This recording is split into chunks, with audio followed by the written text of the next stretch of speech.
This is how you make the most amazing rib roast you've ever seen. Start by frying up some garlic and some shallots. Add some mushrooms, some serrano, stir them for a while and mix them up. This is your stuffing. Now I'm going to slice into this beautiful rib roast. I'm gonna run my knife along the bone, creating a pocket. This is where I'm going to add my stuffing.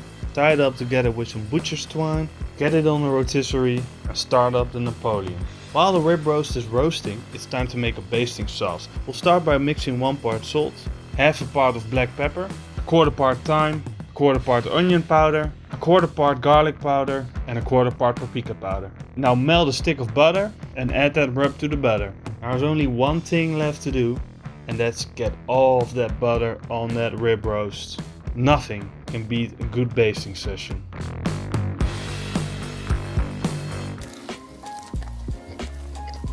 That crust is amazing. Wow.